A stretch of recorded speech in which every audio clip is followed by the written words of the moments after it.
ਸਤਿ ਸ਼੍ਰੀ ਅਕਾਲ ਜੀ। ਤੁਸੀਂ ਪ੍ਰਾਈਮ ਏਸ਼ੀਆ ਟੈਲੀਵਿਜ਼ਨ ਦੇਖ ਰਹੇ ਹੋ। ਦੋਸਤੋ, ਮੈਂ ਹਾਂ ਸਵਰਨ ਸਿੰਘ ਟਹਿਣਾ ਤੇ ਹਰ ਰੋਜ਼ ਦੀ ਤਰ੍ਹਾਂ ਹੀ ਪ੍ਰੋਗਰਾਮ ਖਬਰ ਦੀ ਖਬਰ ਲੈ ਕੇ ਹਾਜ਼ਰ ਹਾਂ। ਪਹਿਲੀ ਵੱਡੀ ਖਬਰ ਦੇ ਬਾਰੇ ਜਾਣ ਤੋਂ ਪਹਿਲਾਂ ਪੰਜਾਬ ਦੇ ਮੌਸਮ ਦੀ ਹਾਲਬਿਆਨੀ ਕਰਨੀ ਬਣਦੀ ਹੈ। ਲੰਘੇ ਕੱਲ੍ਹ ਪੰਜਾਬ ਦੇ ਵਿੱਚ ਦਿਨ ਦੇ ਵੇਲੇ ਫਿਰ ਸੋਹਣੀ ਧੁੱਪ ਸੀ। ਪਿਛਲੇ ਲਗਭਗ ਡੇਢ ਹਫ਼ਤੇ ਤੋਂ ਪੰਜਾਬ ਦੇ ਵਿੱਚ ਦਿਨ ਦੇ ਵੇਲੇ ਕਮਾਲ ਦੀ ਧੁੱਪ ਨਿਕਲਦੀ ਹੈ ਤੇ ਤਾਪਮਾਨ ਆ ਜਿਹੜਾ ਉਹ ਲਗਾਤਾਰ ਹੌਲੀ ਹੌਲੀ ਅੱਗੇ ਤੋਂ ਅੱਗੇ ਵੱਧ ਰਿਹਾ। ਪੰਜਾਬ ਦੇ ਵਿੱਚ ਠੰਡ ਲਗਾਤਾਰ ਘਟ ਰਹੀ ਹੈ ਤੇ ਲਗਾਤਾਰ ਇਸੇ ਤਰੀਕੇ ਦੀਆਂ ਰਿਪੋਰਟਾਂ ਜਿਹੜੀਆਂ ਉਹ ਦਿੱਲੀ ਤੇ ਹਰਿਆਣੇ ਦੇ ਵਿੱਚੋਂ ਮਿਲ ਰਹੀਆਂ। ਸਿੰਘੂ ਬਾਰਡਰ, ਟਿਕਰੀ ਬਾਰਡਰ ਤੇ ਗਾਜ਼ੀਪੁਰ ਬਾਰਡਰ ਦੀ ਜਦੋਂ ਅਸੀਂ ਗੱਲ ਕਰਦੇ ਹਾਂ, ਉੱਥੇ ਵੀ ਮੌਸਮ ਬੜਾ ਸੋਹਣਾ ਹੋਣ ਦੇ ਕਰਕੇ ਤੇ ਲਗਾਤਾਰ ਲੋਕਾਂ ਦੀ, ਕਿਸਾਨਾਂ ਦੀ ਗਿਣਤੀ ਦੇ ਵਿੱਚ ਇਜ਼ਾਫਾ ਹੋ ਰਿਹਾ, ਲਗਾਤਾਰ ਗਿਣਤੀ ਵੱਧ ਰਹੀ ਹੈ। ਸੋ ਮੌਸਮ ਵਿਭਾਗ ਨੇ ਭਵਿੱਖਬਾਣੀ ਕੀਤੀ ਹੈ ਕਿ ਆਉਂਦੇ 72 ਘੰਟਿਆਂ ਦੇ ਵਿੱਚ ਮੌਸਮ ਸਥਿਰ ਰਹਿਣਾ। ਦਿਨ ਦੇ ਵੇਲੇ ਧੁੱਪ ਨਿਕਲਣੀ ਆ ਤੇ ਰਾਤ ਤੇ ਸਵੇਰ ਦੇ ਵੇਲੇ ਹੀ ਠੰਡ ਹੋਣੀ ਆ, ਪਰ ਘਟਦੇ ਕਰਮ ਦੇ ਵੱਲ ਜਾ ਰਹੀ ਠੰਡ ਘੱਟ ਹੋਊਗੀ ਪਿਛਲੇ 15 ਦਿਨ ਦੇ ਮੁਕਾਬਲਤਨ। ਹੁਣ ਜੇ ਪਹਿਲੀ ਵੱਡੀ ਖਬਰ ਦੇ ਵੱਲ ਜਾਂਦੇ ਆ ਤਾਂ ਉਹ ਹੈ ਕਿਸਾਨ ਅੰਦੋਲਨ ਦੇ ਨਾਲ ਹੀ ਸੰਬੰਧਿਤ। ਜਿਸ ਤਰੀਕੇ ਦੇ ਨਾਲ ਕਿਸਾਨ ਅੰਦੋਲਨ ਦੇ ਵਿੱਚ ਬੇਹੱਦ ਇਕੱਠ ਹੋ ਚੁੱਕਿਆ, ਉਸ ਨੂੰ ਦੇਖ ਕੇ ਸ਼ਾਇਦ ਸਰਕਾਰ ਅੰਦਰੋਂ ਅੰਦਰੀ ਘਬਰਾਈ ਹੋਵੇ, ਪਰ ਉਹ ਪ੍ਰਗਟਾਵਾ ਨਹੀਂ ਕਰ ਰਹੀ। ਉਹ ਇਹ ਗੱਲ ਕਹਿ ਰਹੀ ਹੈ ਕਿ ਇਹਦੇ ਨਾਲ ਨਹੀਂ ਕੋਈ ਫਰਕ ਪੈਂਦਾ ਕਿਉਂਕਿ ਸਾਡੇ ਖੇਤੀ ਕਾਨੂੰਨ ਬਿਲਕੁਲ ਸਹੀ ਹੈ।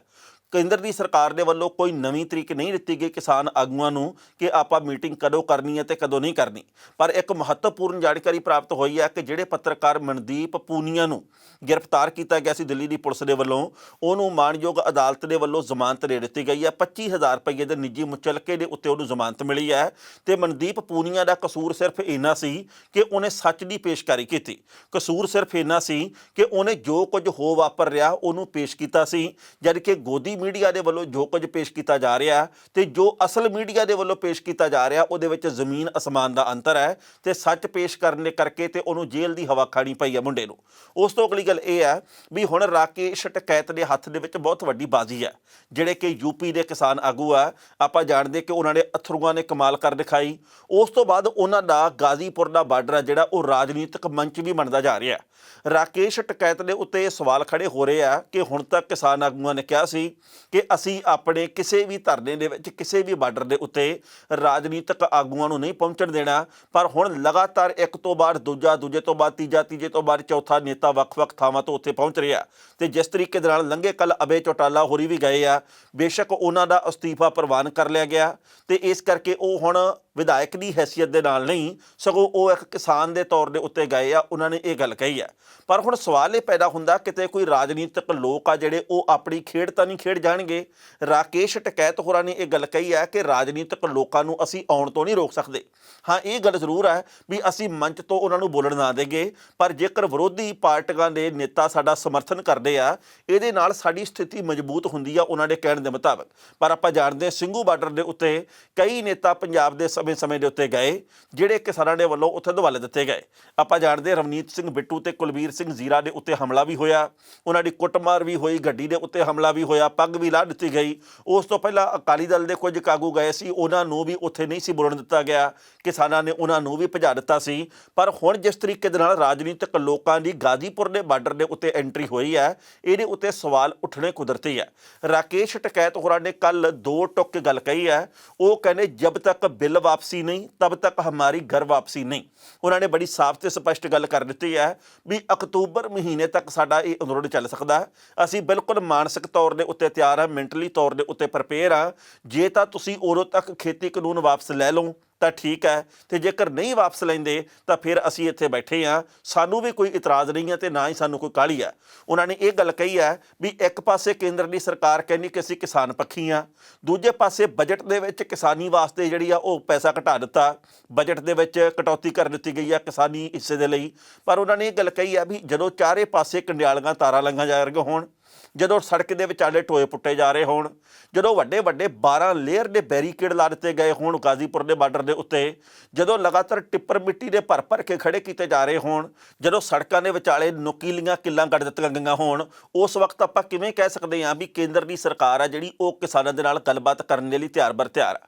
ਉਹਨਾਂ ਨੇ ਕਿਹਾ ਜੀ ਕਿ ਪਹਿਲਾਂ ਮਾਹੌਲ ਇਹੋ ਜਿਹਾ ਤਿਆਰ ਕੀਤਾ ਜਾਵੇ ਜਿਹਦੇ ਕਰਕੇ ਕਿਸਾਨ ਆਗੂ ਗੱਲਬਾਤ ਕਰਨ ਦੇ ਲਈ ਰਜ਼ਾਮੰਦ ਹੋਣ। ਤੇ ਬਿਲਕੁਲ ਇਹੀ ਗੱਲ ਕਹੀ ਹੈਗੀ ਆ ਪੰਜਾਬ ਦੇ ਕਿਸਾਨ ਆਗੂਆਂ ਨੇ ਸੰਯੁਕਤ ਸੰਯੁਕਤ ਕਿਸਾਨ ਮੋਰਚੇ ਦੇ ਆਗੂਆਂ ਨੇ ਉਹਨਾਂ ਨੇ ਕਿਹਾ ਜੀ ਕਿ ਇਸ ਹਾਲਾਤ ਦੇ ਵਿੱਚ ਗੱਲਬਾਤ ਨਹੀਂ ਹੋ ਸਕਦੀ। ਪਹਿਲੀ ਤਾਂ ਸ਼ਰਤ ਉਹਨਾਂ ਨੇ ਇਹ ਰੱਖੀ ਆ ਵੀ ਜਿੰਨੇ ਵੀ ਹੁਣ ਤੱਕ ਤੁਸੀਂ ਕਿਸਾਨ ਗ੍ਰਿਫਤਾਰ ਕੀਤੇ ਆ 26 ਤਰੀਕ ਦੇ ਮੁਤਲਕ ਉਹਨਾਂ ਸਾਰਿਆਂ ਨੂੰ ਬਿਨਾਂ ਕਿਸੇ ਸ਼ਰਤ ਦੇ ਰਿਹਾ ਕੀਤਾ ਜਾਵੇ। ਅਗਲੀ ਗੱਲਬਾਤ ਆਪਾਂ ਫੇਰ ਸੋਚਾਂਗੇ, ਆਪਾਂ ਫੇਰ ਗੱਲਬਾਤ ਦਾ ਮਾਹੌਲ ਜਦੋਂ ਬਣੂਗਾ ਤਾਂ ਕੇਂਦਰ ਦੀ ਸਰਕਾਰ ਦੇ ਮੰਤਰੀਆਂ ਨਾਲ ਗੱਲਬਾਤ ਕਰਾਂਗੇ। ਕਹਿਣ ਦਾ ਭਾਵ ਇਹ ਹੈ ਕਿ ਕੇਂਦਰ ਦੀ ਸਰਕਾਰ ਸ਼ਾਇਦ ਗ੍ਰਿਫਤਾਰ ਕਰਵਾ ਕੇ ਲੋਕਾਂ ਨੂੰ ਦਬਾਅ ਬਣਾਉਣਾ ਚਾਹੁੰਦੀ ਹੋਵੇ, ਪਰ ਕਿਸਾਨ ਜਥੇਬੰਦੀਆਂ ਵੀ ਹੁਣ ਅੜ ਗਈਆਂ। ਉਹਨਾਂ ਨੇ ਕਿਹਾ ਜੀ ਕਿ ਜਦੋਂ ਹੁਣ ਆਰ ਜਾਂ ਪਾਰ ਦੀ ਜੰਗ ਚੱਲਦੀ ਹੈ, ਪਹਿਲਾਂ ਸਾਡੀਆਂ ਮੰਗਾਂ ਮੰਨੀਆਂ ਜਾਣਗੀਆਂ, ਸਾਡੀਆਂ ਆਹ ਸ਼ਰਤਾਂ ਹੈਗੀਆਂ, ਉਸ ਤੋਂ ਬਾਅਦ ਅਸੀਂ ਤੁਹਾਡੇ ਨਾਲ ਗੱਲਬਾਤ ਕਰਨ ਵਾਸਤੇ ਰਜ਼ਾਮੰਦ ਹੋਵਾਂਗੇ। ਪਹਿਲਾਂ ਇਸ ਰਿਪੋਰਟ ਦਾ ਵੇਰਵਾ ਸਾਂਝਾ ਕਰਦੇ ਹਾਂ ਤੇ ਬਾਅਦ ਵਿੱਚ ਕਰਾਂਗੇ ਟਿੱਪਣੀ। ਸੰਯੁਕਤ ਕਿਸਾਨ ਮੋਰਚੇ ਨੇ ਫੈਸਲਾ ਲਿਆ ਕਿ ਸਰਕਾਰ ਨਾਲ ਕੋਈ ਰਸਮੀ ਗੱਲਬਾਤ ਉਦੋਂ ਤੱਕ ਨਹੀਂ ਹੋ ਸਕਦੀ ਜਦੋਂ ਤੱਕ ਪੁਲਿਸ ਤੇ ਪ੍ਰਸ਼ਾਸਨ ਵੱਲੋਂ ਕਿਸਾਨਾਂ ਦੇ ਅੰਦੋਲਨ ਦੇ ਵਿਰੁੱਧ ਵੱਖ-ਵੱਖ ਤਰ੍ਹਾਂ ਦੇ ਜ਼ੁਲਮਾਂ ਨੂੰ ਤੁਰੰਤ ਰੋਕਿਆ ਨਹੀਂ ਜਾਂਦਾ। ਦੱਸਣਾ ਬਣਦਾ ਹੈ ਕਿ ਸਰਕਾਰ ਨੇ ਕਿਸਾਨਾਂ ਨੂੰ ਰੋਕਣ ਵਾਸਤੇ ਸੜਕਾਂ ਵਿੱਚ ਟੋਏ ਪੱਟ ਦਿੱਤੇ ਨੇ, ਕੰਡਿਆਲੀਆਂ ਤਾਰਾਂ ਦੀ ਵਾੜ ਲਾ ਦਿੱਤੀ ਹੈ, ਛੋਟੀਆਂ ਅੰਦਰੂਨੀ ਸੜਕਾਂ ਨੂੰ ਬੰਦ ਕਰ ਦਿੱਤਾ ਗਿਆ, ਇੰਟਰਨੈਟ ਸੇਵਾਵਾਂ ਬਿਲਕੁਲ ਬੰਦ ਨੇ। ਸੰਯੁਕਤ ਕਿਸਾਨ ਮੋਰਚੇ ਨੇ ਵੱਖ-ਵੱਖ ਥਾਣਿਆਂ ਦੇ ਵਿੱਚ ਪ੍ਰਦਰਸ਼ਨਕਾਰੀਆਂ ਦੀ ਗ੍ਰਿਫਤਾਰੀ ਤੇ ਨਜ਼ਰਬੰਦੀ ਤੇ ਕਿਸਾਨਾਂ ਦੇ ਵਾਹਨਾਂ ਨੂੰ ਜ਼ਬਤ ਕਰਨ ਦੀ ਸਖਤ ਨਿੰਦਿਆ ਕੀਤੀ ਹੈ। ਉਹਨਾਂ ਨੇ ਦੋਸ਼ ਲਾਉਂਦੇ ਹੋਏ ਕਿਹਾ ਕਿ ਅਸਲ ਦੋਸ਼ੀ ਬਿਨਾਂ ਕਿਸੇ ਗ੍ਰਿਫਤਾਰੀ ਜਾਂ ਸਖਤ ਕਾਰਵਾਈ ਦੇ ਬਾਹਰ ਨੇ, ਜੋ ਇਹ ਸਾਬਤ ਕਰਦਾ ਕਿ ਸਰਕਾਰ ਕਿਸਾਨੀ ਅੰਦੋਲਨ ਨੂੰ ਖਤਮ ਕਰਨਾ ਚਾਹੁੰਦੀ ਹੈ। ਕਿਸਾਨ ਨੇਤਾਵਾਂ ਨੇ ਕਿਹਾ ਸਰਕਾਰ ਵੱਲੋਂ ਗੱਲਬਾਤ ਦਾ ਕੋਈ ਰਸਮੀ ਪ੍ਰਸਤਾਵ ਨਹੀਂ ਆਇਆ, ਪਰ ਅਸੀਂ ਸਪਸ਼ਟ ਤੌਰ ਦੇ ਉੱਤੇ ਦੱਸਦੇ ਹਾਂ ਕਿ ਗੱਲਬਾਤ ਉਹਨਾਂ ਸਾਰੇ ਕਿਸਾਨਾਂ ਦੀ ਬਿਨਾਂ ਸ਼ਰਤ ਰਿਹਾਈ ਤੋਂ ਬਾਅਦ ਹੋਵੇਗੀ ਜੋ ਗੈਰ ਕਾਨੂੰਨੀ ਤਰੀਕੇ ਨਾਲ ਪੁਲਿਸ ਦੀ ਹਿਰਾਸਤ ਦੇ ਵਿੱਚ ਨੇ। ਦਿੱਲੀ ਦੀ ਪੁਲਿਸ ਨੇ 122 ਅੰਦੋਲਨਕਾਰੀਆਂ ਦੀ ਸੂਚੀ ਜਾਰੀ ਕੀਤੀ ਹੈ ਜਿਨ੍ਹਾਂ ਨੂੰ ਪੁਲਿਸ ਹਿਰਾਸਤ ਦੇ ਵਿੱਚ ਲਿਆ ਗਿਆ ਸੀ। ਅਸੀਂ ਉਹਨਾਂ ਦੀ ਤੁਰੰਤ ਰਿਹਾਈ ਦੀ ਮੰਗ ਕਰਦੇ ਹਾਂ। ਕਿਸਾਨ ਨੇਤਾਵਾਂ ਨੇ ਪੱਤਰਕਾਰਾਂ ਉੱਪਰ ਹਮਲਿਆਂ ਤੇ ਗ੍ਰਿਫਤਾਰੀਆਂ ਦੀ ਵੀ ਨਿੰਦਿਆ ਕੀਤੀ ਹੈ ਜਿਹੜੇ ਅੰਦੋਲਨ ਨੂੰ ਲਗਾਤਾਰ ਕਵਰ ਕਰ ਰਹੇ ਨੇ। ਸੰਯੁਕਤ ਕਿਸਾਨ ਮੋਰਚੇ ਦੇ ਵੱਲੋਂ ਐਲਾਨ ਕੀਤਾ ਗਿਆ ਕਿ ਚੱਕਾ ਜਾਮ ਪ੍ਰੋਗਰਾਮ ਜੋ ਕਿ 6 ਫਰਵਰੀ ਨੂੰ ਦੁਪਹਿਰੇ 2 ਤੋਂ ਲੈ ਕੇ 3 ਵਜੇ ਤੱਕ ਹੈ, ਉਹਦੇ ਵਿੱਚ ਦੇਸ਼ ਭਰ ਦੇ ਵਿੱਚ ਹਾਈਵੇ ਜਾਮ ਕੀਤੇ ਜਾਣਗੇ। ਕਿਸਾਨ ਆਗੂਆਂ ਨੇ ਟਵਿੱਟਰ ਅਕਾਊਂਟ ਬੰਦ ਕਰਨ ਦੀ ਵੀ ਨਿੰਦਿਆ ਕੀਤੀ। ਉਹਨਾਂ ਨੇ ਕਿਹਾ ਕਿ ਪ੍ਰਧਾਨ ਮੰਤਰੀ ਕਹਿੰਦੇ ਨੇ ਕਿ ਹੱਲ ਵਿੱਚ ਸਿਰਫ ਇੱਕ ਕਾਲ ਦੀ ਦੇਰੀ ਹੈ, ਪਰ ਦੂਜੇ ਪਾਸੇ ਪ੍ਰਦਰਸ਼ਨਕਾਰੀਆਂ ਨੂੰ ਤੰਗ ਪਰੇਸ਼ਾਨ ਕਰਨ ਲਈ ਸਹੂਲਤਾਂ ਦੇ ਵਿੱਚ ਕਟੌਤੀ ਕੀਤੀ ਜਾ ਰਹੀ ਹੈ। ਸੰਯੁਕਤ ਕਿਸਾਨ ਮੋਰਚੇ ਨੇ ਵੱਖ-ਵੱਖ ਰਾਜਾਂ ਦੇ ਵੱਖ-ਵੱਖ ਸੰਗਠਨਾਂ ਦੇ ਨੁਮਾਇੰਦਿਆਂ ਦੀ ਇੱਕ ਕਾਨੂੰਨੀ ਟੀਮ ਬਣਾਈ ਹੈ। ਇਹ ਕਮੇਟੀ ਹੁਣ ਗੁੰਮਸ਼ੁਦਾ ਵਿਅਕਤੀਆਂ ਤੇ ਗ੍ਰਿਫਤਾਰ ਕੀਤੇ ਗਏ ਵਿਅਕਤੀਆਂ ਤੇ ਜ਼ਬਤ ਕੀਤੇ ਗਏ ਵਾਹਨਾਂ ਦੇ ਮਾਮਲੇ ਦੀ ਯੋਜਨਾਬੱਧ ਤਰੀਕੇ ਨਾਲ ਪੈਰਵੀ ਕਰੇਗੀ। ਇਸ ਖਬਰ ਦੇ ਉੱਤੇ ਟਿੱਪਣੀ ਕਰ ਰਹੇ ਦੋਸਤੋ, ਪਹਿਲੀ ਗੱਲ ਤਾਂ ਅਸੀਂ ਕਹਾਂਗੇ ਇਹਦੇ ਵਿੱਚ ਕੋਈ ਦੋ ਰਾਇਆ ਨਹੀਂ ਕਿ ਕੇਂਦਰ ਦੀ ਸਰਕਾਰ ਤੇ ਦਿੱਲੀ ਦੀ ਪੁਲਿਸ ਮਿਲ ਕੇ ਇਸ ਵਕਤ ਬਹੁਤ ਵੱਡੇ ਪੱਧਰ ਦੇ ਉੱਤੇ ਕਿਸਾਨ ਅੰਦੋਲਨ ਨੂੰ ਖਤਮ ਕਰਨ ਦੇ ਲਈ ਕੋਸ਼ਿਸ਼ਾਂ ਕਰ ਰਹੀ ਹੈ, ਪਰ ਹਾਲ ਦੀ ਘੜੀ ਤੱਕ ਉਹਨਾਂ ਦੀ ਕੋਈ ਵੀ ਕੋਸ਼ਿਸ਼ ਕਾਮਯਾਬ ਹੋਈ ਨਹੀਂ ਤੇ ਕੱਲ੍ਹ ਦਾ ਕੁਝ ਕਹਿ ਨਹੀਂ ਸਕਦੇ, ਭਵਿੱਖਬਾਣੀ ਕੋਈ ਨਹੀਂ ਹੋ ਸਕਦੀ। ਜਿਸ ਤਰੀਕੇ ਦੇ ਨਾਲ ਗੁੰਡੇ ਬਦਮਾਸ਼ ਸਮੇਂ-ਸਮੇਂ ਦੇ ਉੱਤੇ ਆਏ ਜਿਹੜੇ ਕਿ ਸਿੰਘੂ ਤੇ ਟਿੱਕਰੀ ਬਾਰਡਰ ਦੇ ਉੱਤੇ ਹਮਲਾ ਕਰਨ ਪਹੁੰਚੇ, ਉਸ ਤੋਂ ਬਾਅਦ ਦਿੱਲੀ ਦੀ ਪੁਲਿਸ ਨੇ ਜਿਵੇਂ ਹੁਣ ਤੱਕ ਅਤਿਆਚਾਰ ਕੀਤਾ ਅੰਦੋਲਨਕਾਰੀਆਂ ਦੇ ਉੱਤੇ, ਪੱਤਰਕਾਰਾਂ ਦੇ ਉੱਤੇ, ਜਿਵੇਂ ਉੱਥੇ ਕਿਲੇਬੰਦੀ ਕੀਤੀ ਗਈ ਆ ਵੱਖ-ਵੱਖ ਬਾਰਡਰਾਂ ਦੇ ਉੱਤੇ, ਜਿਸ ਤਰੀਕੇ ਦੇ ਨਾਲ ਕੇਂਦਰ ਦੀ ਸਰਕਾਰ ਦੇ ਇਸ਼ਾਰੇ ਦੇ ਉੱਤੇ ਸਹੂਲਤਾਂ ਨੂੰ ਖਤਮ ਕੀਤਾ ਜਾ ਰਿਹਾ, ਉਸ ਤੋਂ ਬਾਅਦ ਇਹ ਲੱਗਦਾ ਕਿ ਕੇਂਦਰ ਦੀ ਸਰਕਾਰ ਦਾ ਅੜੀਅਲ ਰਵੱਈਆ ਆਉਂਦੇ ਸਮੇਂ ਦੇ ਵਿੱਚ ਕਿਸਾਨਾਂ ਦੇ ਅੰਦਰ ਇੱਕ ਨਵਾਂ ਭਾਂਬੜ ਪੈਦਾ ਕਰ ਸਕਦਾ ਹੈ। ਰਾਕੇਸ਼ ਟਕੈਤ ਨੇ ਵੀ ਇਹ ਗੱਲ ਕਹੀ ਹੈ ਕਿ ਗੱਲ ਗੱਦੀ ਦੇ ਖਿਸਕਣ ਤੱਕ ਪਹੁੰਚ ਸਕਦੀ ਹੈ ਜੇਕਰ ਸਾਡੀਆਂ ਮੰਗਾਂ ਨੂੰ ਪ੍ਰਵਾਨ ਨਾ ਕੀਤਾ ਗਿਆ ਤੇ ਜੇਕਰ ਕਿਸਾਨ ਨੂੰ ਇਸੇ ਤਰੀਕੇ ਨਾਲ ਤੰਗ ਪਰੇਸ਼ਾਨ ਕਰਨ ਦਾ ਸਿਲਸਿਲਾ ਜਾਰੀ ਰੱਖਿਆ। ਸੋ ਇਸ ਕਰਕੇ ਕਿਸਾਨਾਂ ਦੀਆਂ ਮੰਗਾਂ ਸਰਕਾਰ ਨੂੰ ਮੰਨ ਲੈਣੀਆਂ ਚਾਹੀਦੀਆਂ। ਹੁਣ ਸਰਕਾਰ ਮੰਗਾਂ ਮੰਨਦੀ ਹੈ ਜਾਂ ਨਹੀਂ ਮੰਨਦੀ ਇਹ ਵਕਤ ਦੱਸੂਗਾ, ਪਰ ਕਿਸਾਨ ਆਗੂਆਂ ਦੀਆਂ ਇਹ ਸ਼ਰਤਾਂ ਬਿਲਕੁਲ ਵਾਜਬ ਹੈ ਕਿ ਜੇਕਰ ਤੁਸੀਂ ਗੱਲਬਾਤ ਦੇ ਲਈ ਕਹਿੰਦੇ ਹੋ, ਤੁਸੀਂ ਅੰਦਰ ਵੀ ਕਹਿੰਦੇ ਆ ਪਾਰਲੀਮੈਂਟ ਦੇ ਵਿੱਚ ਕਿ ਸੰਸਦ ਦੇ ਵਿੱਚ ਵੀ ਤੇ ਬਾਹਰ ਵੀ ਤੋਮਰ ਸਾਹਿਬ ਕਹਿੰਦੇ ਆ ਗੱਲਬਾਤ ਦੇ ਲਈ ਸਰਕਾਰ ਤਿਆਰ ਬਰ ਤਿਆਰ ਹੈ, ਪਰ ਸੰਸਦ ਦੇ ਵਿੱਚ ਵਿਰੋਧੀਆਂ ਨੂੰ ਨਹੀਂ ਬੋਲਣ ਦਿੱਤਾ ਜਾਂਦਾ ਤੇ ਬਾਰ-ਬਾਰ ਤੁਸੀਂ ਕਿਸਾਨਾਂ ਨੂੰ ਤੰਗ ਪਰੇਸ਼ਾਨ ਕਰਵਾ ਰਹੇ ਹੋ, ਤਾਂ ਇਹਦਾ ਮਤਲਬ ਇਹ ਹੈ ਕਿ ਤੁਸੀਂ ਗੱਲਬਾਤ ਕਰਕੇ ਰਾਜ਼ੀ ਹੀ ਨਹੀਂ ਹੋ। ਜਿਸ ਤਰੀਕੇ ਦੇ ਨਾਲ ਲੰਘੇ ਕੱਲ੍ਹ ਰਾਜ ਸਭਾ ਦੀ ਕਾਰਵਾਈ ਨਹੀਂ ਚੱਲੇਗੀ ਕਿਉਂਕਿ ਵਿਰੋਧੀ ਧਿਰਾਂ ਦੇ ਰਾਜ ਸਭਾ ਮੈਂਬਰਾਂ ਨੇ ਇਹ ਗੱਲ ਕਹੀ ਹੈ ਕਿ ਅਸੀਂ ਚਾਹੁੰਦੇ ਹਾਂ ਜੀ ਕਿ ਪਹਿਲਾਂ ਖੇਤੀ ਕਾਨੂੰਨ ਦੇ ਮੁਤਲਕ ਚਰਚਾ ਹੋਵੇ। ਉੱਥੇ ਇਹ ਗੱਲ ਕਹਿ ਕੇ ਇਸ ਸਦਨ ਦੀ ਕਾਰਵਾਈ ਰੋਕ ਦਿੱਤੀ ਗਈ ਕਿ ਇਹਦੇ ਉੱਤੇ ਸਾਰੀ ਗੱਲਬਾਤ ਹੁਣ ਤੱਕ ਹੋ ਚੁੱਕੀ ਹੈ, ਇਸ ਕਰਕੇ ਅੰਦਰ ਵੀ ਨਹੀਂ ਗੱਲ ਹੁੰਦੀ ਤੇ ਬਾਹਰ ਵੀ ਨਹੀਂ ਹਾਲੇ ਤੱਕ ਸੱਦਾ ਭੇਜਿਆ ਜਾ ਰਿਹਾ ਕਿਸਾਨ ਆਗੂਆਂ ਨੂੰ, ਤੇ ਫਿਰ ਗੱਲਬਾਤ ਨੇਪਰੇ ਕਿਵੇਂ ਚੜੂਗੀ। ਪਰ ਸਾਰੇ ਹੀ ਕਿਸਾਨਾਂ ਨੂੰ, ਭੈਣਾਂ ਨੂੰ, ਵੀਰਾਂ ਨੂੰ ਤੇ ਪੱਤਰਕਾਰਾਂ ਨੂੰ ਇੱਕ ਬੇਨਤੀ ਹੈ ਵੀ ਲੰਘੇ ਕੱਲ੍ਹ ਸਿੰਘੂ ਬਾਰਡਰ ਦੇ ਕੋਲੇ ਜਿਹੜਾ ਰਸੋਈ ਢਾਬਾ, ਉੱਥੇ ਇੱਕ ਪੱਤਰਕਾਰ ਜਿਹੜਾ ਕਿ ਟੀਵੀ ਚੈਨਲ ਦਾ ਪੱਤਰਕਾਰ ਆ, ਉਹਦੀ ਕਾਰ ਨੂੰ ਲੁੱਟ ਲਿਆ ਗਿਆ। ਉਹਦੀ ਕਾਰ ਦੇ ਵਿੱਚੋਂ ਕੈਮਰੇ, ਮਾਈਕ, ਪੈਸੇ ਤੇ ਹੋਰ ਕਈ ਸਮਾਨ ਨਿਕਸੋ ਕੱਢ ਲਿਆ ਗਿਆ। ਤੇ ਇਸ ਕਰਕੇ ਹੁਣ ਜਿਹੜੇ ਵੀ ਪੱਤਰਕਾਰ ਉੱਥੇ ਜਾਂਦੇ ਆ ਉਹ ਇਕੱਠੇ ਹੋ ਕੇ ਜਾਇਆ ਜਾਂ ਆਇਆ ਕਰਨ, ਤੇ ਜਿਹੜੇ ਕਿਸਾਨ ਭੈਣਾਂ ਵੀਰ ਜਾਂਦੇ ਟਰਾਲੀਆਂ ਦੇ ਉੱਤੇ, ਟਰੈਕਟਰਾਂ ਤੇ ਜਾਣ ਜਾਂ ਆਉਣ ਦਾ ਕੰਮ ਕਰਦੇ ਆ, ਉਹ ਵੀ ਇਕੱਲੇ ਕਹਿਰੇ ਨਾ ਜਾਇਆ ਕਰਨ, ਕਿਉਂਕਿ ਹੁਣ ਬਦਮਾਸ਼ ਗੁੰਡੇ ਜਿਹੜੇ ਉਹਨਾਂ ਦੇ ਉੱਤੇ ਇਕੱਲੇ ਕਹਿਰੇ ਵੇਖ ਕੇ ਵੀ ਹਮਲਾ ਕਰ ਸਕਦੇ ਆ, ਕਿਉਂਕਿ ਉਹ ਤਾਂ ਇਹ ਗੱਲ ਧਾਰੀ ਬੈਠੇ ਆ ਕਿ ਆਪਾਂ ਇਹਨਾਂ ਨੂੰ ਮਾਨਸਿਕ ਤੌਰ ਤੇ ਤੰਗ ਕਰਨਾ, ਸਰੀਰਕ ਤੌਰ ਦੇ ਉੱਤੇ ਨੁਕਸਾਨ ਪਹੁੰਚਾਉਣਾ। ਇਸ ਕਰਕੇ ਰਾਤ ਦੇ ਵੇਲੇ ਬਿਲਕੁਲ ਸਫ਼ਰ ਨਾ ਕੀਤਾ ਜਾਵੇ, ਭਾਵੇਂ ਆਉਨੇ ਹੋ ਤੇ ਭਾਵੇਂ ਜਾਂਦੇ ਹੋ। ਤੇ 10-10, 15-15 ਟਰਾਲੀਆਂ ਜਿਹੜੀਆਂ ਉਹ ਇਕੱਠੀਆਂ ਜੇਕਰ ਜਾਣ, ਸਮੂਹਕ ਤੌਰ ਦੇ ਉੱਤੇ ਜਾਇਆ ਜਾਵੇ ਤਾਂ ਵਧੀਆ ਰਹੇਗਾ, ਕਿਉਂਕਿ ਜਾਨ ਹੈ ਤਾਂ ਜਹਾਨ ਹੈ। ਜਿਹੜੇ ਲੋਕ ਇਹੋ ਜਿਹੀਆਂ ਘਟੀਆਂ ਹਰਕਤਾਂ ਕਰਦੇ ਆ ਉਹਨਾਂ ਨੇ ਤਾਂ ਬਾਜ਼ ਆਉਣਾ ਨਹੀਂ। ਇਸ ਕਰਕੇ ਆਪਾਂ ਨੂੰ ਵਧੇਰੇ ਸੰਕੋਚ ਤੋਂ, ਵਧੇਰੇ ਚੌਕਸੀ ਦੇ ਨਾਲ ਕੰਮਕਾਜ ਕਰਨਾ ਪੈਣਾ। ਤੇ ਕਿਸਾਨ ਅੰਦੋਲਨ ਚੜ੍ਹਦੀ ਕਲਾ ਦੇ ਵਿੱਚ ਹੈ ਤੇ ਚੜ੍ਹਦੀ ਕਲਾ ਦੇ ਵਿੱਚੋਂ ਚੰਗੀ ਖਬਰ ਆਵੇ, ਇਹਦੀ ਅਸੀਂ ਕਾਮਨਾ ਕਰਦੇ ਹਾਂ। ਪੰਜਾਬ ਦੇ ਵਿੱਚ ਨਗਰ ਕੌਂਸਲ ਦੀਆਂ ਚੋਣਾਂ ਸਿਰ ਦੇ ਉੱਤੇ ਆ। ਆਪਾਂ ਜਾਣਦੇ ਹਾਂ ਕਿ ਕੁਝ ਕੁ ਦਿਨ ਹੀ ਬਾਕੀ ਰਹਿ ਗਏ ਇਹਨਾਂ ਚੋਣਾਂ ਦੇ ਵਿੱਚ, ਤੇ ਲੰਘਿਆ ਕੱਲ੍ਹ ਆ ਜਿਹੜਾ ਉਹ ਨਾਮਜ਼ਦਗੀਆਂ ਦਾਖਲ ਕਰਨ ਦਾ ਆਖਰੀ ਦਿਨ ਸੀਗਾ। ਇਹਦੇ ਵਿੱਚ ਆਪਾਂ ਜਾਣਦੇ ਹਾਂ ਕਿ ਬੀਜੇਪੀ ਦੇ ਜਿਹੜੇ ਉਮੀਦਵਾਰ ਬਣੇ ਆ ਜਾਂ ਬਣਨ ਦੇ ਚਾਹਵਾਨ ਸੀ, ਉਹਨਾਂ ਦੇ ਮਨ ਦੇ ਵਿੱਚ ਕਈ ਤਰ੍ਹਾਂ ਦੇ ਧੜਕੂ ਪੈਦਾ ਹੋ ਰਹੇ ਆ, ਕਿਉਂਕਿ ਇਹ ਪਹਿਲੀ ਚੋਣ ਆ ਜਿਹੜੀ ਕਿ ਬੀਜੇਪੀ ਦੇ ਵੱਲੋਂ ਇਕੱਲੇ ਤੌਰ ਦੇ ਉੱਤੇ ਲੜੀ ਜਾ ਰਹੀ ਆ। ਪਿਛਲੇ ਕਾਫੀ ਲੰਮੇ ਸਮੇਂ ਤੋਂ ਜਿਹੜੀ ਵੀ ਚੋਣ ਆਪਾਂ ਦੇਖਦੇ ਹਾਂ ਉਹ ਅਕਾਲੀ ਦਲ ਤੇ ਭਾਜਪਾ ਦੇ ਵੱਲੋਂ ਇਕੱਠੇ ਤੌਰ ਤੇ ਲੜੀ ਜਾਂਦੀ ਸੀ। ਐਤਕੀ ਅਕਾਲੀ ਦਲ ਨੇ ਆਪਣੇ ਉਮੀਦਵਾਰ ਖੜੇ ਕੀਤੇ ਆ ਤੇ ਭਾਜਪਾ ਨੇ ਆਪਣੇ ਉਮੀਦਵਾਰ ਕਈ ਥਾਵਾਂ ਦੇ ਉੱਤੇ ਖੜੇ ਕੀਤੇ ਆ। ਬੀਜੇਪੀ ਦੇ ਜਿਹੜੇ ਨੇਤਾ ਨੇ ਉਹਨਾਂ ਦਾ ਉਤਸ਼ਾਹ ਐਤਕੀ ਡਾਵਾਂਡੋਲ ਆ। ਉਹਦਾ ਕਾਰਨ ਇਹ ਆ ਵੀ ਐਤਕੀ ਨਾ ਤਾਂ ਉਹਨਾਂ ਦੇ ਵੱਲੋਂ ਮੀਟਿੰਗਾਂ ਬਹੁਤੀਆਂ ਕੀਤੀਆਂ ਜਾ ਸਕੀਆਂ, ਉਹਨਾਂ ਨੂੰ ਕਿਸਾਨ ਅੰਦੋਲਨ ਦੇ ਕਰਕੇ ਡਰ ਵੀ ਸਤਾ ਰਿਹਾ, ਉਹਨਾਂ ਨੂੰ ਲਗਾਤਾਰ ਘੇਰਾ ਵੀ ਪੈ ਰਿਹਾ। ਜੇਕਰ ਉਹ ਕਿਤੇ ਇਕੱਠ ਕਰਨ ਜਾਂਦੇ ਆ ਉੱਥੇ ਵੀ ਘੇਰੇ ਜਾਂਦੇ ਆ, ਘਰਾਂ ਦੇ ਮੂਹਰੇ ਵੀ ਧਰਨੇ ਲੱਗੇ ਹੋਏ ਆ, ਵੱਖ-ਵੱਖ ਥਾਵਾਂ ਤੋਂ ਹੋਰ ਵੀ ਵਿਰੋਧ ਦੀਆਂ ਖਬਰਾਂ ਮਿਲ ਰਹੀਆਂ। ਪਰ ਇਸੇ ਦਰਮਿਆਨ ਇੱਕ ਬੜੀ ਮੰਦਭਾਗੀ ਖਬਰ ਆਈ। ਅਸਲ ਦੇ ਵਿੱਚ 2-3 ਥਾਵਾਂ ਤੋਂ ਖਬਰਾਂ ਆਈਆਂ। ਤਰਨਤਾਰਨ ਦੇ ਵੱਲ ਵੀ ਨਾਮਜ਼ਦਗੀਆਂ ਦਾਖਲ ਕਰਨ ਦੇ ਮੌਕੇ ਹਿੰਸਕ ਮਾਹੌਲ ਹੋ ਗਿਆ, ਤੇ ਜਦੋਂ ਜਲਾਲਾਬਾਦ ਦੇ ਵਿੱਚ ਸੁਖਬੀਰ ਸਿੰਘ ਬਾਦਲ ਪਹੁੰਚੇ ਆ ਉੱਥੇ ਵੀ ਪਤਾ ਲੱਗਾ ਗੋਲੀ ਚੱਲੀ ਹੈ ਤੇ ਦੋ ਧੜੇ ਆਪਸ ਦੇ ਵਿੱਚ ਭਿੜ ਗਏ ਆ। ਉੱਥੇ ਹਵਾਈ ਫਾਇਰ ਹੋਏ ਆ, ਕਈ ਲੋਕ ਜ਼ਖਮੀ ਵੀ ਹੋਏ ਆ। ਮਤਲਬ ਇਹ ਹੈ ਕਿ ਸਾਡੇ ਪੰਜਾਬੀਆਂ ਦੇ ਖੂਨ ਦੇ ਵਿੱਚੋਂ ਇਹ ਗੱਲ ਜਾਂਦੀ ਨਹੀਂ, ਤੇ ਅਸੀਂ ਅਹੁਦੇਦਾਰੀਆਂ ਦੇ ਲਈ, ਅਸੀਂ ਪੂਛਾਂ ਲਵਾਉਣ ਦੇ ਲਈ ਅਸਲ ਦੇ ਵਿੱਚ ਕਿ ਮੇਰੇ ਕੋਲੇ ਫਲਾਣਾ ਅਹੁਦਾ, ਮੈਂ ਸਰਕਾਰ ਦੇ ਨੇੜੇ ਆ, ਮੈਂ ਫਲਾਣੇ ਦੇ ਨੇੜੇ ਆ, ਇਹਦੇ ਕਰਕੇ ਅਸੀਂ ਆਪਣੀਆਂ ਜ਼ਿੰਮੇਵਾਰੀਆਂ ਨੂੰ ਤਲਾਂਜਲੀ ਦੇ ਦਿੰਦੇ ਹਾਂ। ਚਾਹੀਦਾ ਇਹ ਹੈ ਕਿ ਅਸੀਂ ਇਹਨਾਂ ਗੱਲਾਂ ਤੋਂ ਉੱਪਰ ਉੱਠ ਕੇ ਸੋਚੀਏ। ਅਸੀਂ ਪੰਜਾਬੀ ਆ, ਅਹੁਦੇ ਬਾਅਦ ਦੇ ਵਿੱਚ ਹੈ, ਪਰ ਇਸ ਵਕਤ ਪੂਛਾਂ ਦਾ ਰੌਲਾ ਅਸਲ ਦੇ ਵਿੱਚ, ਤੇ ਇਹ ਕਦੋਂ ਖਤਮ ਹੋਊਗਾ ਕੁਝ ਕਹਿ ਨਹੀਂ ਸਕਦੇ। ਪਰ ਜਿਸ ਤਰੀਕੇ ਦੇ ਨਾਲ ਇਸ ਮਾਹੌਲ ਦੇ ਵਿੱਚ ਜਦੋਂ ਕਿਸਾਨ ਤਾਂ ਵਿਚਾਰਾ ਸਤਿਆ ਪਿਆ, ਜਿਹੜਾ ਕਿ ਇਸ ਵਕਤ ਸੜਕਾਂ ਦੇ ਉੱਤੇ ਬੈਠਾ, ਪਿਛਲੇ ਕਈ ਮਹੀਨੇ ਤੋਂ ਲਗਾਤਾਰ ਪੀੜ ਨੂੰ ਹੰਢਾ ਰਿਹਾ, ਆਪਣੇ ਪਿੰਡੇ ਦੇ ਉੱਤੇ ਬੜਾ ਕੁਝ ਹੰਢਾ ਰਿਹਾ, ਪਰ ਸ਼ਹਿਰੀ ਖੇਤਰ ਦੀਆਂ ਇਹਨਾਂ ਚੋਣਾਂ ਦੇ ਵਿੱਚ ਜਿਸ ਤਰੀਕੇ ਦੇ ਨਾਲ ਗੋਲੀਆਂ ਚੱਲ ਰਹੀਆਂ, ਜਿਸ ਤਰੀਕੇ ਦੇ ਨਾਲ ਉੱਥੇ ਡਾਂਗਾ ਇੱਟਾਂ ਵੱਟੇ ਚੱਲ ਰਹੇ ਆ, ਜਿਸ ਤਰੀਕੇ ਦੇ ਨਾਲ ਹਿੰਸਕ ਮਾਹੌਲ ਹੋ ਰਿਹਾ, ਇੱਥੋਂ ਇਹ ਗੱਲ ਬੜੀ ਸਾਫ਼ ਤੇ ਸਪਸ਼ਟ ਹੋ ਜਾਂਦੀ ਹੈ ਕਿ ਸਾਨੂੰ ਸਿਰਫ ਤੇ ਸਿਰਫ ਲੰਬੜਦਾਰੀਆਂ ਚਾਹੀਦੀਆਂ, ਸਾਨੂੰ ਸਿਰਫ ਤੇ ਸਿਰਫ ਕੁਰਸੀਆਂ ਚਾਹੀਦੀਆਂ, ਸਾਨੂੰ ਰਾਜਨੀਤਿਕ ਲੋਕਾਂ ਦੇ ਨਾਲ ਨੇੜਤਾ ਚਾਹੀਦੀ ਹੈ। ਮੈਂ ਕਿਸੇ ਇੱਕ ਪਾਰਟੀ ਵਿਸ਼ੇਸ਼ ਦੀ ਗੱਲ ਨਹੀਂ ਕਰਦਾ, ਕੋਈ ਵੀ ਪਾਰਟੀ ਦਾ ਆਗੂ ਹੋਵੇ, ਕਿਸੇ ਵੀ ਪਾਰਟੀ ਦਾ ਉਮੀਦਵਾਰ ਹੋਵੇ, ਕੋਈ ਵੀ ਸਮਰਥਕ ਹੋਵੇ, ਜੇਕਰ ਆਪਣੇ ਫਰਜ਼ਾਂ ਨੂੰ, ਆਪਣੇ ਮੁੱਲਾਂ ਨੂੰ ਤਿਆਗ ਕੇ ਇਸ ਤਰੀਕੇ ਦੇ ਨਾਲ ਇੱਕ ਦੂਜੇ ਦੇ ਜੁੰਡੇ ਪੱਟੂਗਾ ਤਾਂ ਸਵਾਲ ਖੜੇ ਹੋਣੇ ਕੁਦਰਤੀ ਹੈ। ਪਹਿਲਾਂ ਇਸ ਰਿਪੋਰਟ ਦਾ ਵੇਰਵਾ ਸਾਂਝਾ ਕਰਦੇ ਹਾਂ ਤੇ ਬਾਅਦ ਵਿੱਚ ਕਰਾਂਗੇ ਟਿੱਪਣੀ। ਹਲਕਾ ਜਲਾਲਾਬਾਦ ਦੇ ਵਿੱਚ ਨਗਰ ਨਿਗਮ ਦੀਆਂ ਚੋਣਾਂ ਦੇ ਨਾਮਜ਼ਦਗੀ ਪੱਤਰ ਭਰਨ ਦੌਰਾਨ ਕਾਂਗਰਸ ਤੇ ਅਕਾਲੀ ਦਲ ਦੇ ਸਮਰਥਕ ਆਮੋ ਸਾਹਮਣੇ ਹੋ ਗਏ। ਤਹਿਸੀਲ ਕੰਪਲੈਕਸ ਦੇ ਵਿੱਚ ਇੱਕ ਦੂਜੇ ਦੇ ਉੱਤੇ ਪੱਥਰਬਾਜ਼ੀ ਕੀਤੀ ਗਈ। ਸੂਤਰਾਂ ਮੁਤਾਬਕ ਇਸ ਦੌਰਾਨ ਅਕਾਲੀ ਦਲ ਦੇ ਪ੍ਰਧਾਨ ਸੁਖਬੀਰ ਸਿੰਘ ਬਾਦਲ ਦੀ ਗੱਡੀ ਦੇ ਉੱਤੇ ਵੀ ਪੱਥਰਬਾਜ਼ੀ ਹੋਈ ਹੈ ਤੇ ਉਹਨਾਂ ਦੀ ਗੱਡੀ ਦਾ ਨੁਕਸਾਨ ਹੋਇਆ। ਸੁਖਬੀਰ ਸਿੰਘ ਬਾਦਲ ਦੇ ਕਿਸੇ ਤਰ੍ਹਾਂ ਦੀ ਕੋਈ ਸੱਟ ਫੇਟ ਨਹੀਂ ਵੱਜੀ। ਸੂਤਰਾਂ ਮੁਤਾਬਕ ਇਸ ਝੜਪ ਦੌਰਾਨ ਫਾਇਰਿੰਗ ਵੀ ਕੀਤੀ ਗਈ ਤੇ 3 ਅਕਾਲੀ ਦਲ ਦੇ ਵਰਕਰ ਜ਼ਖਮੀ ਹੋਏ ਨੇ। ਫਿਲਹਾਲ ਇਸ ਸੰਬੰਧੀ ਜਾਣਕਾਰੀ ਲਗਾਤਾਰ ਹੋਰ ਵੀ ਆ ਰਹੀ ਹੈ ਤੇ ਦੱਸਿਆ ਜਾ ਰਿਹਾ ਕਿ ਇਹ ਝੜਪ ਪਿਛਲੇ ਕਈ ਦਿਨਾਂ ਤੋਂ ਆਪਸ ਦੇ ਵਿੱਚ ਚੱਲੀ ਜਾ ਰਹੀ ਖਾਰ ਦੇ ਕਰਕੇ ਹੀ ਸਾਹਮਣੇ ਆਈ ਹੈ। ਇਸ ਦੌਰਾਨ ਅਕਾਲੀ ਨੇਤਾ ਵਰਦੇਵ ਸਿੰਘ ਨੋਨੀਮਾਨ ਨੇ ਕਿਹਾ, ਜਲਾਲਾਬਾਦ ਤੋਂ ਕਾਂਗਰਸੀ ਵਿਧਾਇਕ ਨੇ ਆਪਣੇ ਬੇਟੇ ਸਮੇਤ ਅਕਾਲੀ ਵਰਕਰਾਂ ਤੇ ਸਿੱਧੀਆਂ ਗੋਲੀਆਂ ਚਲਾਈਆਂ ਨੇ। ਇਸ ਦੌਰਾਨ 3 ਅਕਾਲੀ ਵਰਕਰ ਜ਼ਖਮੀ ਹੋਏ ਨੇ। ਨੋਨੀਮਾਨ ਨੇ ਦੱਸਿਆ ਕਿ ਸੁਖਬੀਰ ਸਿੰਘ ਬਾਦਲ ਨਾਮਜ਼ਦਗੀ ਪੱਤਰ ਦਾਖਲ ਕਰਵਾਉਣ ਆਏ ਸਨ। ਇਸ ਖਬਰ ਦੇ ਉੱਤੇ ਟਿੱਪਣੀ ਕਰਦਾ ਦੋਸਤੋ, ਪਹਿਲੀ ਗੱਲ ਤਾਂ ਅਸੀਂ ਕਹਾਂਗੇ ਕਿ ਜਿਹੜੀਆਂ ਲੋਕ ਸਭਾ ਤੇ ਵਿਧਾਨ ਸਭਾ ਦੀਆਂ ਚੋਣਾਂ ਹੁੰਦੀਆਂ ਉਦੋਂ ਤਾਂ ਚਲੋ ਮੰਨਿਆ ਜਾਂਦਾ ਵੀ ਇਹ ਕਿਉਂਕਿ ਸਰਕਾਰੀ ਦਰਬਾਰੇ ਦੀਆਂ ਗੱਲਾਂ, ਕਿਉਂਕਿ ਤਨਖਾਹਾਂ ਭੱਤੇ ਤੇ ਹੋਰ ਬਹੁਤ ਕੁਝ ਮਿਲਣਾ ਹੁੰਦਾ, ਕਿਉਂਕਿ ਉੱਥੇ ਬਹੁਤ ਤਰ੍ਹਾਂ ਦੇ ਹੋਰ ਕੰਮਕਾਜ ਚੱਲਣੇ ਹੁੰਦੇ ਆ, ਬਹੁਤ ਵੱਡੇ ਅਹੁਦੇ ਆ ਇਹ।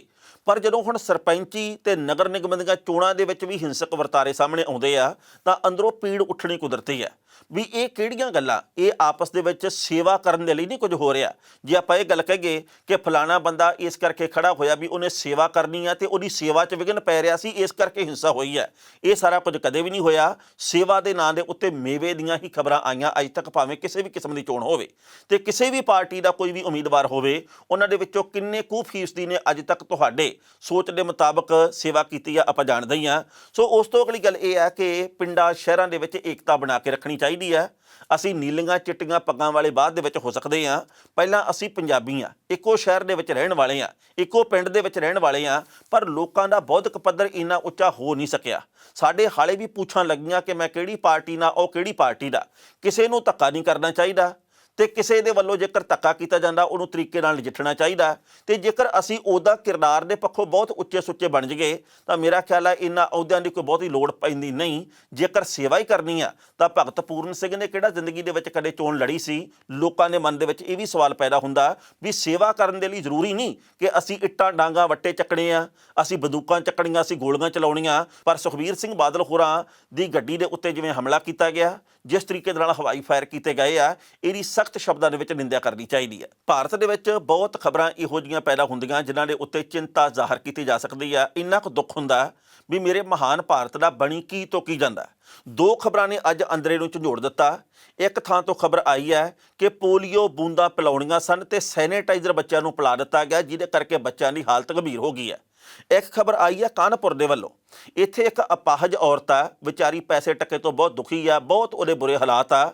ਉਹਦੀ ਧੀ ਨੂੰ ਕੋਈ ਅਗਵਾ ਕਰਕੇ ਲੈ ਗਿਆ ਜਾਂ ਧੀ ਕਿਸੇ ਨਾਲ ਚਲੀ ਗਈ, ਪਤਾ ਨਹੀਂ ਇਸ ਮੁਤਲਕ। ਪਰ ਜਦੋਂ ਉਹ ਥਾਣੇ ਦੇ ਵਿੱਚ ਗਈ ਤਾਂ ਉਹਨੂੰ ਅੱਗੋਂ ਪੁਲਿਸ ਵਾਲਿਆਂ ਨੇ ਇਹ ਗੱਲ ਕਹੀ ਕਿ ਪਹਿਲਾਂ ਪੈਸੇ ਦੇ, ਗੱਡੀ ਦੇ ਵਿੱਚ ਤੇਲ ਪਵਾਉਣਾ, ਫਿਰ ਤੇਰੀ ਕੁੜੀ ਨੂੰ ਲੱਭ ਕੇ ਲਿਆਵਾਂਗੇ। ਤੇ ਉਸ ਔਰਤ ਨੇ 15,000 ਰੁਪਏ ਦੇ ਕਰੀਬ ਦਿੱਤਾ ਤੇ ਉਹ ਮਾੜੇ ਮੋਟੇ ਗੇੜੇ ਗੂੜੇ ਕੱਢ ਕੇ ਆ ਗਏ ਆ, ਪਰ ਉਹਦੀ ਕੁੜੀ ਲੱਭ ਕੇ ਨਹੀਂ ਲਿਆਂਦੀ ਗਈ। ਤੇ ਹੁਣ ਉਹ ਔਰਤ ਆ ਜਿਹੜੀ, ਉਹ ਬਜ਼ੁਰਗ ਆ ਜਿਹੜੀ, ਉਹ ਵਿਚਾਰੀ ਅਪਾਹਜ ਔਰਤ ਉੱਪਰਲੇ ਅਫਸਰਾਂ ਦੇ ਕੋਲੇ ਗਈ ਹੈ। ਹੁਣ ਹੇਠਲੇ ਅਫਸਰਾਂ ਦੇ ਉੱਤੇ ਕਾਰਵਾਈ ਕੀਤੀ ਜਾ ਰਹੀ ਹੈ। ਇਹ ਸਾਡੇ ਦੇਸ਼ ਦਾ ਹਾਲ ਹੈ। ਪਹਿਲਾਂ ਇਸ ਰਿਪੋਰਟ ਦਾ ਵੇਰਵਾ ਸਾਂਝਾ ਕਰਦੇ ਹਾਂ ਕਿ ਪੋਲੀਓ ਬੂੰਦਾਂ ਦੀ ਥਾਂ ਦੇ ਉੱਤੇ ਸੈਨੇਟਾਈਜ਼ਰ ਕਿੱਥੇ ਤੇ ਕਿਉਂ ਪਿਆ ਦਿੱਤਾ ਗਿਆ, ਤੇ ਬਾਅਦ ਵਿੱਚ ਕਰਾਂਗੇ ਟਿੱਪਣੀ। ਮਹਾਰਾਸ਼ਟਰ ਦੇ ਇੱਕ ਪਿੰਡ ਦੇ ਵਿੱਚ 12 ਬੱਚਿਆਂ ਨੂੰ ਪੋਲੀਓ ਡ੍ਰੌਪਸ ਦੀ ਥਾਂ ਦੇ ਉੱਤੇ ਸੈਨੇਟਾਈਜ਼ਰ ਦੀਆਂ ਬੂੰਦਾਂ ਪਿਲਾ ਦਿੱਤੀਆਂ ਗਈਆਂ। ਸਾਰੇ ਬੱਚਿਆਂ ਦੀ ਉਮਰ 5 ਸਾਲ ਤੋਂ ਘੱਟ ਦੱਸੀ ਜਾ ਰਹੀ ਹੈ। ਉਲਟੀਆਂ ਤੇ ਬੇਚੈਨੀ ਦੀ ਸ਼ਿਕਾਇਤ ਤੋਂ ਬਾਅਦ ਉਹਨਾਂ ਨੂੰ ਜ਼ਿਲ੍ਹਾ ਹਸਪਤਾਲ ਦੇ ਵਿੱਚ ਭਰਤੀ ਕੀਤਾ ਗਿਆ। ਉਹਨਾਂ ਦੀ ਹਾਲਤ ਸਥਿਰ ਹੈ। ਡਾਕਟਰਾਂ ਦੀ ਟੀਮ ਉਹਨਾਂ ਦੀ ਨਿਗਰਾਨੀ ਕਰ ਰਹੀ ਹੈ। ਇਸ ਮਾਮਲੇ ਦੇ ਵਿੱਚ ਇੱਕ ਡਾਕਟਰ, ਇੱਕ ਆਂਗਣਵਾੜੀ ਵਰਕਰ ਤੇ ਕੁਝ ਕੁ ਹੋਰ ਲੋਕਾਂ ਦੇ ਖਿਲਾਫ ਜਾਂਚ ਪੜਤਾਲ ਦਾ ਆਦੇਸ਼ ਦਿੱਤਾ ਗਿਆ। ਇਹ ਮਾਮਲਾ ਅਸਲ ਦੇ ਵਿੱਚ ਐਤਵਾਰ ਦਾ ਹੈ। ਅਗਲੇ ਦਿਨ ਸੋਮਵਾਰ ਨੂੰ ਜਦੋਂ ਪੋਲੀਓ ਮੁਹਿੰਮ ਵਾਲੀ ਟੀਮ ਨੂੰ ਦੱਸਿਆ ਗਿਆ ਤਾਂ ਉਹਨਾਂ ਨੂੰ ਆਪਣੀ ਗਲਤੀ ਦਾ ਅਹਿਸਾਸ ਹੋਇਆ ਤੇ ਉਹਨਾਂ ਦੂਜੀ ਵਾਰ ਪੋਲੀਓ ਦੀ ਦਵਾਈ ਪਿਲਾਈ। ਜੋ ਬੱਚੇ ਬਿਮਾਰ ਹੋਏ ਨੇ ਉਹਨਾਂ ਦੇ ਨਾਂ ਨਸ਼ਰ ਹੋ ਚੁੱਕੇ ਨੇ। ਜ਼ਿਲ੍ਹਾ ਪ੍ਰੀਸ਼ਦ ਦੇ CEO ਨੇ ਕਿਹਾ ਇਹ ਇੱਕ ਬਹੁਤ ਵੱਡੀ ਲਾਪਰਵਾਹੀ ਹੈ। ਪੋਲੀਓ ਵੈਕਸੀਨ ਦੀ ਬੋਤਲ ਦੇ ਉੱਤੇ ਵਾਇਰਲ ਮੋਨੀਟਰ ਕਰਨ ਵਾਲੇ ਸਕੁਆਇਰ ਬਣੇ ਹੁੰਦੇ ਨੇ, ਇਹਨਾਂ ਦਾ ਵਿਸ਼ੇਸ਼ ਰੰਗ ਹੁੰਦਾ। ਸੋ ਇਹੋ ਜਿਹੀ ਲਾਪਰਵਾਹੀ ਕਿਵੇਂ ਹੋ ਗਈ, ਇਸ ਦੀ ਹੁਣ ਪੜਤਾਲ ਕੀਤੀ ਜਾਵੇਗੀ। ਇਹ ਵੀ ਦੇਖਿਆ ਜਾਵੇਗਾ ਕਿ ਬੱਚਿਆਂ ਨੂੰ ਦਵਾਈ ਪਿਲਾਉਣ ਵਾਲੇ ਸਟਾਫ ਨੂੰ ਟ੍ਰੇਨਿੰਗ ਦਿੱਤੀ ਗਈ ਸੀ ਜਾਂ ਫਿਰ ਨਹੀਂ। ਭਾਰਤ ਨੂੰ ਪੋਲੀਓ ਮੁਕਤ ਐਲਾਨਿਆ ਜਾ ਚੁੱਕਿਆ। ਇੱਥੇ 10 ਸਾਲ ਤੋਂ ਕੋਈ ਨਵਾਂ ਕੇਸ ਨਹੀਂ ਆਇਆ। ਆਖਰੀ ਕੇਸ 13 ਜਨਵਰੀ 2011 ਨੂੰ ਆਇਆ ਸੀ। ਹਾਲਾਂਕਿ ਚੌਕਸੀ ਹਲੀ ਵੀ ਵਰਤੀ ਜਾ ਰਹੀ ਹੈ ਕਿਉਂਕਿ ਗੁਆਂਢੀ ਦੇਸ਼ ਪਾਕਿਸਤਾਨ ਤੇ ਅਫਗਾਨਿਸਤਾਨ ਦੇ ਵਿੱਚ ਪੋਲੀਓ ਦੇ ਕੇਸ ਆਉਣੇ ਜਾਰੀ ਨੇ। ਇਸੇ ਤਹਿਤ ਰਾਸ਼ਟਰਪਤੀ ਰਾਮਨਾਥ ਕੋਵਿੰਦ ਨੇ 30 ਜਨਵਰੀ ਨੂੰ ਰਾਸ਼ਟਰਪਤੀ ਭਵਨ ਦੇ ਵਿੱਚ 5 ਸਾਲ ਤੋਂ ਘੱਟ ਉਮਰ ਦੇ ਬੱਚਿਆਂ ਨੂੰ ਪੋਲੀਓ ਡ੍ਰੌਪ ਪਿਲਾ ਕੇ 2021 ਦੇ ਲਈ ਰਾਸ਼ਟਰੀ ਪੋਲੀਓ ਅਭਿਆਨ ਦੀ ਸ਼ੁਰੂਆਤ ਕੀਤੀ ਸੀ। ਇਸ ਖਬਰ ਦੇ ਉੱਤੇ ਟਿੱਪਣੀ ਕਰਨ ਦੋਸਤੋ ਪਹਿਲੀ ਗੱਲ ਤਾਂ ਅਸੀਂ ਕਹਾਂਗੇ, ਇੱਥੋਂ ਪਤਾ ਲੱਗਦਾ ਕਿ ਭਾਰਤ ਦਾ ਸਿਹਤ ਮਹਿਕਮਾ ਕਿੰਨਾ ਕੁ ਚੌਕਸ ਹੈ। ਇੱਥੋਂ ਪਤਾ ਲੱਗਦਾ ਕਿ ਸਿਹਤ ਮਹਿਕਮੇ ਦੇ ਵਿੱਚ ਕਿੰਨੀ ਕੁ ਜਾਗਰੂਕਤਾ, ਉਹ ਕਿੰਨੇ ਕੁ ਲੋਕਾਂ ਨੂੰ ਸਮਰਪਿਤ ਆ, ਉਹ ਆਪਣੀ ਸੇਵਾ ਭਾਵਨਾ ਨੂੰ ਕਿਵੇਂ ਜਾਰੀ ਰੱਖ ਰਹੇ ਆ। ਹਾਲਾਂਕਿ ਅਸੀਂ ਸਾਰੇ ਸਿਹਤ ਮਹਿਕਮੇ ਦੇ ਉੱਤੇ ਸਵਾਲ ਨਹੀਂ ਖੜੇ ਕਰਦੇ, ਪਰ ਜਦੋਂ ਇੰਨੀ ਵੱਡੀ ਘਟਨਾ ਵਾਪਰੇ, ਜੇਕਰ ਇਹਨਾਂ 12 ਬੱਚਿਆਂ ਦੀ ਜ਼ਿੰਦਗੀ ਚਲੀ ਜਾਂਦੀ, ਜੇਕਰ ਇਹਨਾਂ ਦਾ ਜਾਨੀ ਤੌਰ 'ਤੇ ਨੁਕਸਾਨ ਹੋ ਜਾਂਦਾ ਤਾਂ ਸੋਚ ਕੇ ਦੇਖੋ ਮਾਪਿਆਂ ਦੇ ਉੱਤੇ ਕੀ ਬੀਤਣੀ ਸੀ। ਮਤਲਬ ਇਹ ਹੈ ਕਿ ਇੱਕ ਅਣਗਹਿਲੀ ਦੇ ਕਰਕੇ ਕੀ ਤੋਂ ਕੀ ਹੋ ਜਾਂਦਾ ਤੇ ਉਸ ਤੋਂ ਬਾਅਦ ਕਿਵੇਂ ਸੱਥਰ ਵਿਛਦੇ ਆ ਤੇ ਕਿਵੇਂ ਮਾਪਿਆਂ ਦੀ ਝੋਲੀ ਦੇ ਵਿੱਚ ਰੋਣੇ ਸਾਰੀ ਉਮਰ ਦੇ ਪੈ ਜਾਣੇ ਸੀ। ਪਰ ਹਾਲੇ ਵੀ ਜੇਕਰ ਸਿਹਤ ਮਹਿਕਮਾ, ਸਾਡੇ ਸਿਹਤ ਵਿਭਾਗ ਦੇ ਮੰਤਰੀ ਇਸ ਮਾਮਲੇ ਦੇ ਉੱਤੇ ਵੱਡੀ ਕਾਰਵਾਈ ਕਰਨ ਤਾਂ ਭਵਿੱਖ ਦੇ ਵਿੱਚ ਕੋਈ ਇਹੋ ਜਿਹੀ ਸ਼ਾਇਦ ਗਲਤੀ ਨਾ ਕੀਤੀ ਜਾਵੇ। ਇਹ ਅਸਲ ਦੇ ਵਿੱਚ ਗਲਤੀ ਵੀ ਨਹੀਂ ਆ, ਇਹ ਗੁਨਾਹ। ਕਿਉਂਕਿ ਦੇਖੋ ਜਿਹੜੀ ਪੋਲੀਓ ਡ੍ਰੌਪ ਵਾਲੀ ਹੁੰਦੀ ਹੈ ਸ਼ੀਸ਼ੀ, ਉਹਦਾ ਆਕਾਰ ਇੰਨਾ ਕੁ ਹੁੰਦਾ, ਉਹ ਕਾਕੜੇ ਵਰਗੀ ਹੁੰਦੀ ਹੈ। ਉਹਦੇ ਵਿੱਚੋਂ ਬੂੰਦਾਂ ਪਲਾਈਆਂ ਜਾਂਦੀਆਂ ਤੇ ਸੈਨੀਟਾਈਜ਼ਰ ਕਦੇ ਵੀ ਓਡੀ ਸ਼ੀਸ਼ੀ ਦੇ ਵਿੱਚ ਪਾ ਕੇ ਨਹੀਂ ਰੱਖਿਆ ਜਾਂਦਾ। ਸੈਨੀਟਾਈਜ਼ਰ ਆ ਜਿਹੜਾ ਉਹ ਵੱਡੀ ਬੋਤਲ ਦੇ ਵਿੱਚ ਹੋਊਗਾ। ਕਦੇ ਵੀ ਤੁਸੀਂ 1 ਇੰਚ ਦੀ ਜਾਂ 1.5 ਇੰਚ ਦੀ ਸ਼ੀਸ਼ੀ ਦੇ ਵਿੱਚ ਸੈਨੀਟਾਈਜ਼ਰ ਨਹੀਂ ਦੇਖਿਆ ਹੋਣਾ। ਪਰ ਗੱਲ ਇਹ ਆ ਵੀ ਇੱਥੇ ਅਣਗਹਿਲੀ ਵਰਤੀ ਗਈ ਹੈ। ਉਸ ਅਣਗਹਿਲੀ ਦੇ ਕਰਕੇ ਬੱਚਿਆਂ ਦੀ ਜ਼ਿੰਦਗੀ ਖਤਰੇ ਦੇ ਵਿੱਚ ਪਾ ਦਿੱਤੀ ਗਈ ਹੈ। ਜੇਕਰ ਤੁਹਾਨੂੰ ਸੈਨੀਟਾਈਜ਼ਰ ਤੇ ਪੋਲੀਓ ਬੂੰਦਾਂ ਦੇ ਵਿੱਚ ਅੰਤਰ ਨਹੀਂ ਪਤਾ ਤਾਂ ਫਿਰ ਤੁਸੀਂ ਕਿਹੜੇ ਆਂਗਣਵਾੜੀ ਵਰਕਰ ਹੋ ਤੇ ਕਿਹੜੇ ਡਾਕਟਰ ਹੋ ਤੇ ਕਿਹੜੇ ਬਾਕੀ ਸਟਾਫ ਦੇ ਮੈਂਬਰ ਹੋ। ਇਸ ਕਰਕੇ ਇਹਨਾਂ ਲੋਕਾਂ ਦੇ ਖਿਲਾਫ ਬਣਦੀ ਸਰਲੀ ਕਾਰਵਾਈ ਹੋਣੀ ਚਾਹੀਦੀ ਹੈ। ਜਿਹੜੀ ਇੱਕ ਮੈਂ ਹੋਰ ਖਬਰ ਸਾਂਝੀ ਕੀਤੀ ਸੀ ਵੀ ਜੇਕਰ ਪੁਲਿਸ ਤੱਕ ਕਿਸੇ ਨੂੰ ਕੰਮ ਪੈ ਜਾਂਦਾ, ਉਹ ਵੈਸੇ ਤਾਂ ਪੂਰੇ ਭਾਰਤ ਦੇ ਵਿੱਚ ਹੀ ਆ, ਸਾਰੀ ਪੁਲਿਸ ਤਾਂ ਮਾੜੀ ਨਹੀਂ ਵੈਸੇ, ਪਰ ਵੱਡੀ ਗਿਣਤੀ ਦੇ ਵਿੱਚ ਇਹੋ ਜਿਹੇ ਭਾਵੇਂ ਦਰੋਗੇ ਆ ਤੇ ਭਾਵੇਂ ਥਾਣੇਦਾਰ ਆ ਤੇ ਭਾਵੇਂ ਕੋਈ ਹੋਰ ਅਹੁਦੇਦਾਰ ਆ, ਉਹਨਾਂ ਦੇ ਵੱਲੋਂ ਜੋ ਕੁਝ ਕੀਤਾ ਜਾਂਦਾ ਉਹਦੇ ਬਾਬਤ ਜਾਣ ਕੇ ਸਿਰ ਸ਼ਰਮ ਨਾਲ ਨੀਵਾਂ ਹੋ ਜਾਂਦਾ। ਇੱਕ ਬਿਮਾਰ ਸ਼ਮਾਰ ਔਰਤ, ਇੱਕ ਅਪਾਹਜ ਔਰਤ ਜਿਹਦੇ ਕੋਲੇ ਰੋਟੀ ਖਾਣ ਜੋਗੇ ਪੈਸੇ ਹੈ ਨਹੀਂ, ਉਹਦੇ ਕੋਲੋਂ ਵੀ 15,000 ਰੁਪਇਆ ਲੈ ਲਿਆ ਜਾਂਦਾ। ਪਤਾ ਨਹੀਂ 50-50, 60-60, 70-70 ਹਜ਼ਾਰ ਰੁਪਇਆ ਤਨਖਾਹਾਂ ਲੈਣ ਵਾਲੇ ਇਹ ਲੋਕ ਦੂਜਿਆਂ ਦੀਆਂ ਜੇਬਾਂ ਦੇ ਵਿੱਚੋਂ 500-500, 700-700, 1000-1000 ਰੁਪਇਆ ਕਿਵੇਂ ਕਢਵਾਉਂਦੇ ਆ। ਪਤਾ ਨਹੀਂ ਇਹਨਾਂ ਦਾ ਅੰਦਰਾ ਕਿਵੇਂ ਮੰਨਦਾ ਵੀ ਅਸੀਂ ਇੱਕ ਮਜਬੂਰ ਜੇ ਇਨਸਾਨ ਦੇ ਕੋਲੋਂ ਜਿਹਦੀ ਧੀ ਭੱਜ ਗਈ ਹੈ ਜਾਂ ਜਿਹਦੀ ਧੀ ਨੂੰ ਅਗਵਾ ਕਰ ਲਿਆ ਗਿਆ ਜਾਂ ਜਿਹਦੇ ਉੱਤੇ ਵੀ ਕੋਈ ਹੋਰ ਵਿਪਤਾ ਪਈ ਆ, ਉਸ ਵਿਪਤਾ ਦੇ ਵਿੱਚ ਫਸੇ ਹੋਏ ਬੰਦੇ ਦੇ ਕੋਲੋਂ ਵੀ ਪੈਸੇ ਲੈ ਲਏ। ਜ਼ਮੀਰ ਪਤਾ ਨਹੀਂ ਇਹਨਾਂ ਦੀ ਕਿਉਂ ਨਹੀਂ ਜਾਗਦੀ ਹੋਊਗੀ। ਇਹ ਕਿਸੇ ਵੀ ਮਹਿਕਮੇ ਦੀ ਗੱਲ ਕਰ ਲਵੋ, ਜਿਹੜੇ ਵੀ ਲੋਕ ਰਿਸ਼ਵਤਾਂ ਖਾਂਦੇ ਆ ਉਹਨਾਂ ਨੂੰ ਕਿਸੇ ਨਾਲ ਕੋਈ ਸਰੋਕਾਰ ਨਹੀਂ ਹੁੰਦਾ ਵੀ ਇਹ ਪੈਸੇ ਕਿੱਥੋਂ ਲੈ ਕੇ ਆਇਆ, ਇਹਦੀ ਕੀ ਮਜਬੂਰੀ ਆ, ਇਹਨੇ ਵਿਆਜੂ ਫੜੇ ਆ, ਇਹਨੇ ਚੋਰੀ ਕੀਤੀ ਆ, ਇਹ ਕਿੱਥੋਂ ਚੱਕ ਕੇ ਲਿਆਇਆ, ਇਹਦੇ ਕੋਲੇ ਸੀ ਵੀ ਜਾਂ ਨਹੀਂ ਸੀ। ਸੋ ਇਹੋ ਜਿਹੀਆਂ ਗੱਲਾਂ ਜਿਹੜੀਆਂ ਉਹ ਅੱਖਾਂ ਨੂੰ ਚੁੱਕਣ ਵਾਸਤੇ ਮਜਬੂਰ ਕਰ ਦਿੰਦੀਆਂ। ਸਾਡਾ ਦੇਸ਼ ਮਾੜਾ ਨਹੀਂ, ਪਰ ਬਹੁ ਗਿਣਤੀ ਰਾਜਨੀਤਿਕ ਲੋਕ ਤੇ ਅਸੀਂ ਵੀ ਕਾਫੀ ਸਾਰੇ ਲੋਕ ਆ ਜਿਹੜੇ ਜਿਹਦੇ ਵਿੱਚ ਬਹੁ ਗਿਣਤੀ ਲੋਕ ਹੀ ਕਹਿ ਸਕਦੇ ਆ ਆਪਣੇ ਫਰਜ਼ਾਂ ਨੂੰ ਤਲਾਂਜਲੀ ਦੇ ਚੁੱਕੇ ਆ। ਅਸੀਂ ਹੱਕਾਂ ਦੀ ਗੱਲ ਤਾਂ ਜਾਣਦੇ ਆ ਪਰ ਫਰਜ਼ਾਂ ਦੀ ਪੂਰਤੀ ਨਹੀਂ ਕਰਦੇ।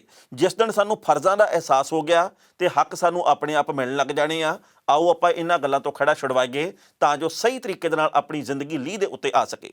ਖਬਰਾਂ ਦੋਸਤੋ ਕਈ ਹੋਰ ਵੀ ਸਨ ਪਰ ਜੋ ਵਕਤ ਦੀ ਘਾਟੇ ਰੁਕਣ ਦਾ ਇਸ਼ਾਰਾ ਕਰ ਰਹੀ ਹੈ। ਕੱਲ੍ਹ ਨੂੰ ਇਸੇ ਵੇਲੇ ਖਬਰ ਦੀ ਖਬਰ ਲੈ ਕੇ ਫਿਰ ਹਾਜ਼ਰ ਹੋਵਾਂਗੇ। ਉਦੋਂ ਤੱਕ ਲਈ ਆਗਿਆ ਦਿਓ। ਬਹੁਤ ਬਹੁਤ ਮਿਹਰਬਾਨੀ।